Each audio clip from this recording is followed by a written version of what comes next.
Okay, तो हम discuss कर रहे थे transferable ownership right. That is the ownership right can be transfer from one person to another. इसके बाद है जी आपके पास पॉइंट कंटिन्यूस लाइफ। कॉर्पोरेशन की जो लाइफ होती है वो कंटिन्यूस होती है and it can be dissolve by the consent of board of directors. अगर आप उसको ख़त्म करेंगे तो वो बोर्ड ऑफ डायरेक्टर की कॉन्सेंट से ही होगी। लेकिन हम ये समझते हैं कि कॉरपोरेशन को जब बनाया जाता है तो उसको इस नज़रिए पे बनाया जाता है कि वो फॉर कंटिन्यूस है।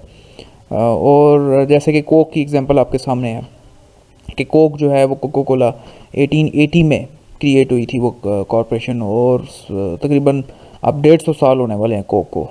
तो अब भी वो एक बेहतरीन कंपनी है। इस तरह से जितनी भी कंपनीज हैं तकरीबन जो अमेरिकन ब्रांड्स हैं मोस्टली, अब KFC को अगर आप देखें तो आई थिंक वो भी सिंस 1940 और इस तरह से है। सो ये बहुत पुराने ब्रांड्स हैं और बहुत अरसा हो गया इन ब्रांड्स को। तो कॉरपोरेशन को हम यही कहते हैं कि इट्स फॉर कंटिन्यूस लाइफ।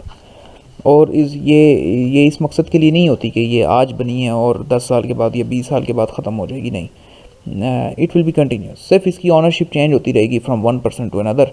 जो भी उसका शेयर होल्डर होगा वो उसका ऑनर बन जाएगा, उसके पास ऑनरशिप राइट आ जाएगा। सो ये जो है वो कॉरपोरेशन में हम इस तरह से इसको रीड करेंगे।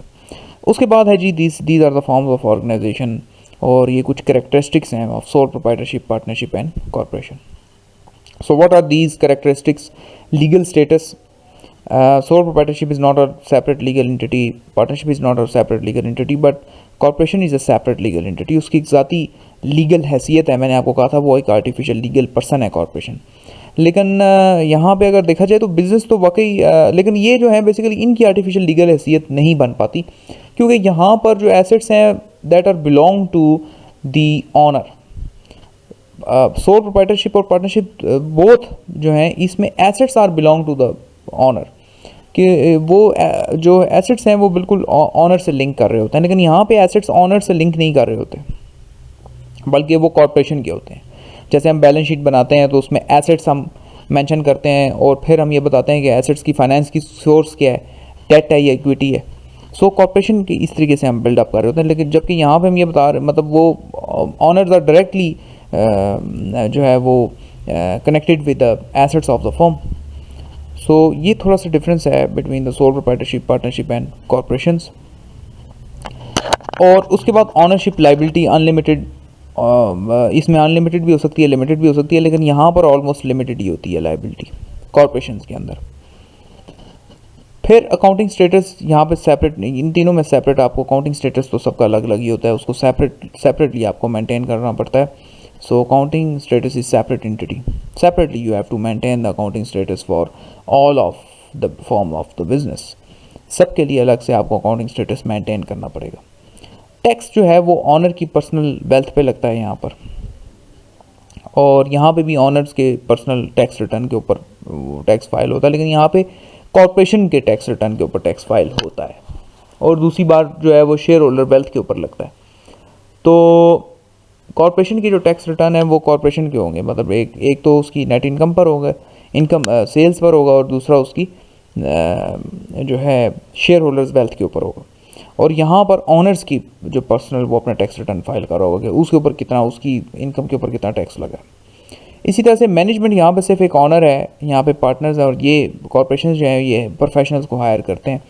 और कंटिन्यूटी यहाँ पे डिपेंडेंट है और लिमिटेड है। जब तक जो है वो ऑनर है ज़िंदा है तो शायद तब तक चल रहा हो, और उसके बाद अगर उसको संभालने वाला कोई भी नहीं है तो शायद वो क्लोज़ हो जाए। तो यहाँ पर तो उस ऑनर तक वो डिपेंडेंट है और लिमिटेड है, यहाँ पे भी पार्टनर्स तक डिपेंडेंट और लिमिटेड है, but in corporation it is continuous. यहाँ पे ownership shift from one person to another. जो भी शेयर होल्डर होगा, जो भी शेयर परचेज करेगा, ऑनरशिप जो है वो उसके ऊपर ट्रांसफ़र हो जाएगी। So these are the basic differences between the sole proprietorship, partnership and corporation. ये जो एक बेसिक जो अब आपको मैं फ़र्क बता रहा था वो बेसिकली यही है। ओके स्टूडेंट्स, आगे हम देखते हैं अब इसमें मज़ीद क्या है। कॉरपोरेशन इक्विटी जो होती है उसमें कैपिटल स्टॉक, रिटेन अर्निंग और डिविडेंड्स होते हैं। तो कैपिटल स्टॉक तो यही होता है जो ऑनर्स ने इन्वेस्टमेंट की होती है। उसके बाद रिटेन अर्निंग्स ये होती हैं जो नेट इनकम आपके पास आई होती है, और डिविडेंड्स जो आपको शेयर होल्डर्स को डिस्ट्रीब्यूट करने होते हैं। ये हो गई जी वो डेबिट क्रेडिट ट्रांजैक्शंस, ये करने की ज़रूरत नहीं है। ओके, तो ये है जी statement of retain earnings. So what is the statement of retain earnings? अच्छा, ये अब इन्होंने ये एक फ़र्क बताया कॉर्पोरेशन के अंदर क्या होता है कि आपके पास ठीक है इनिशियल नेट इनकम आ गई, retained earnings is the initial net income, और उसके अंदर जो मतलब प्रीवियस नेट इनकम उसके अंदर करंट नेट इनकम ऐड करेंगे और फिर उसमें से डिविडेंड को लेस करेंगे। सो रिटेन अर्निंग्स के अंदर वो ये चीज़ बताने की कोशिश कर रहे हैं कि dividend is a very important factor, कि जिसको लेस करना होता है और आपको अपने शेयर होल्डर्स को डिविडेंड पे करना होता है। सो ये एक इंपॉर्टेंट चीज़ जो है वो रिटेन अर्निंग्स के अंदर हाईलाइट करने की कोशिश कर रही है। ये आपसे मैं नहीं पूछूंगा, सिर्फ इसमें इंपॉर्टेंट बात ये है कि शेयर होल्डर्स को डिविडेंड डिस्ट्रीब्यूट किया जाता है और उनको कैपिटल गेंस में से वो अपना जो है वो हिस्सा ले रहे होते हैं और प्रॉफिट अर्न कर रहे होते हैं by the sale of share. तो ये दो इसके अंदर इंपॉर्टेंट चीज़ें हैं जिसके अंदर हम कैपिटल गेन और डिविडेंड्स की बात करते हैं।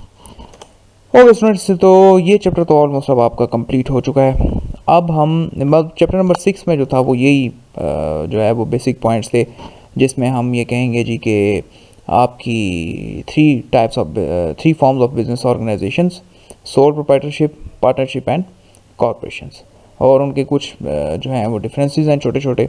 सो इस चैप्टर में जो था वो इसी हद तक था।